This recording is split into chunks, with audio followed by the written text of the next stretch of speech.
तभी विकसित हो सकता है जब हमारा गांव मजबूत होगा और गांव की अर्थव्यवस्था मजबूत होगी। और इसको लेकर के हमारा पहला कदम ग्रामीण अर्थव्यवस्था को मजबूत करना है।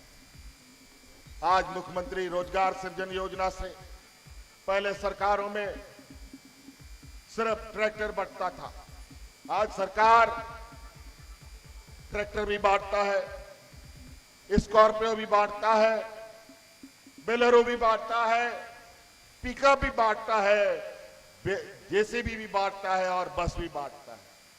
स्वरोजगार से कोई महिला अपना सीमेंट छड़ का दुकान खोल रहा है, कोई राशन दुकान खोल रहा है, कोई नौजवान टेंट हाउस का दुकान खोल रहा है। कई ऐसी चीजें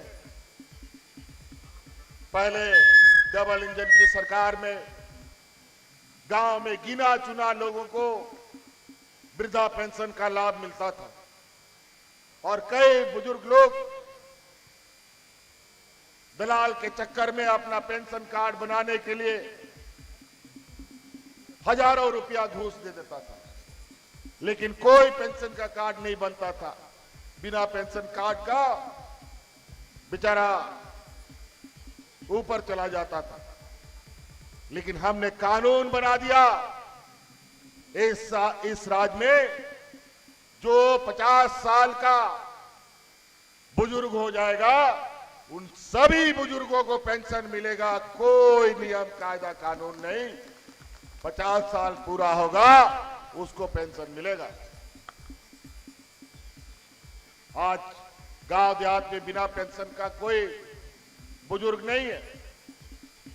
धीरे धीरे आगे कदम बढ़ाते गए और हमें पता चला गांव की गरीबी बहुत भयानक है।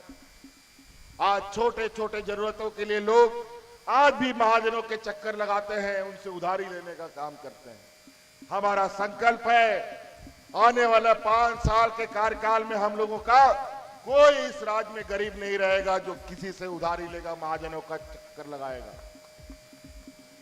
और इसी क्रम में आज हम लोगों ने इस राज्य के हर गरीब का बिजली का बकाया बिल माफ कर दिया है। बिजली का बिल माफ हुआ कि नहीं? 10,000, 20,000, 50,000, लाख रुपया तक, 2 लाख रुपया तक लोगों का बकाया बिल माफ हुआ। बेचारा कहां से लाएगा 2 लाख रुपया गरीब? इसी तरीके का कई ऐसी चीजें योजना गिनाने शुरू करें तो हमारे विपक्ष के लोग उन उपलब्धियों के दब से उनकी जान निकल जाए। लेकिन बड़ा चिंता का विषय है, हमारे विपक्ष के लोग इतने बड़े पैमाने पर, आज हम जब आ रहे थे बहुत सारा हवाई जहाज रांची की ओर जा रहा था। हमने कहा कि ये हवाई जहाज, इतना हवाई जहाज कहां से आ गया भाई रांची में?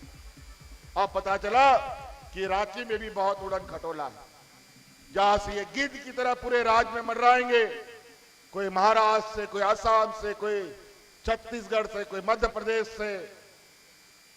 2 दर्जन मुख्यमंत्री, यहां पर एक मुख्यमंत्री को और प्रधानमंत्री भी लग गया है। कैसे ही झारखंड का ये आदिवासी नौजवान को सत्ता से बेदखल किया जाए। आज गरीब गुरुआ से लेकर सरकारी कर्मचारी तक ये राज्य का पहला राज्य है जहां केंद्र सरकार ने राज्य के कर्मचारियों का बुढ़ापे का लाठी छीन लिया। न्यू पेंशन स्कीम के माध्यम से कोई भी कर्मचारी को पेंशन नहीं मिलता था। हमने पूरी ताकत के साथ कर्मचारियों के साथ खड़ा होने का निर्णय लिया और आज देश का ये पहला राज्य है जहां कर्मचारियों को पुराना पेंशन देने का काम झारखंड सरकार ने किया। पेंशन रिटायरमेंट के बाद कितनी बड़ी चीज होती है ये हम सब जानते हैं। आज राज्य में इतनी गरीबी है कि बूढ़ा माँ बाप को घर से बेदखल कर दिया जाता है, लेकिन आज पेंशन मिलता है तो माँ बाप को भी रखने लग गया। यही हालत हमारे इस राज्य में अल्पसंख्यक समुदाय के साथ भी रहा। विभिन्न प्रकार तरीके से उनको प्रताड़ना, नए नए नियम कायदे कानून लगाना, कभी एनआरसी लगाना, कभी यूसीसी लगाने की घोषणा करते हैं। हमने भी कहा है यहां यूसीसी एनआरसी का कोई बात नहीं होगा, यहां बात होगा तो सीएनटी, एसपीटी और पेशा कानून का बात होगा।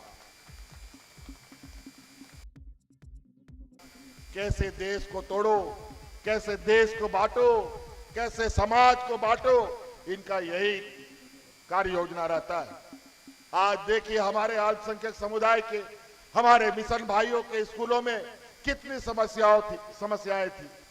शिक्षकों की बहाली, बच्चों का एडमिशन, सभी चीजों को हम लोगों ने सामान्य करने का काम किया। लेकिन इतने चुनौतियों में भी अभी बहुत सारे काम अधूरी बाकी हैं।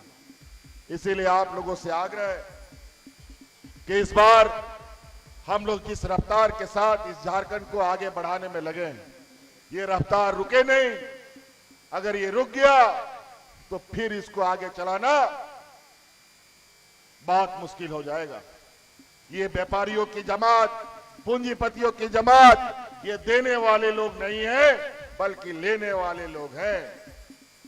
हमारे आसाम में कई लाखों यहाँ के आदिवासी भाई जाके बसे हैं। आज जाके देखिए वहां के आदिवासी भाइयों को, वहां का समाज, संस्कृति सब छूट गया उनका। उनको आज के दिन में भी आदिवासी का दर्जा प्राप्त नहीं है। और यहां आकर के ये लोग बोलते हैं हम आदिवासियों के हित हैं। कैसे आदिवासियों के हित हो सकते हैं? यहीं बगल में कितना दूर है जी? छत्तीसगढ़ यहां से 25 किलोमीटर दूर है यहां से छत्तीसगढ़। यहीं पर यही एनडीए की सरकार, भाजपा की सरकार ने अपने व्यापारी मित्र को यहां माइनिंग खदान दे दिया है और पूरा जंगल को उजाड़ा जा रहा है। आदिवासियों को जंगल से खदेड़ा जा रहा है। जो आदिवासी नहीं भागेगा उसको नक्सल बना करके जेल में ठूसने का काम हो रहा है। और यही होगा इन गुजरातियों का, व्यापारियों का एक बड़ा जमात हम लोग के ही कुछ अपने जात बिरादरी गोतिया के लोगों को अपने साथ खड़ा कर लिया है, अपना एजेंट बना लिया है और पैसा दे करके हमारे समाज के बीच में भेज करके हम लोग को बांटने का प्रयास कर रहा है।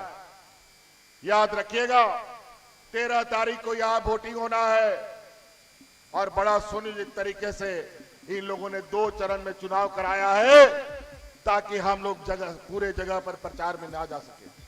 लेकिन चिंता नहीं, हर हाल में हम लोग हर जगह पर पहुंचेंगे और अपने इस महागठबंधन को पुनः सरकार में लाने का काम करना है।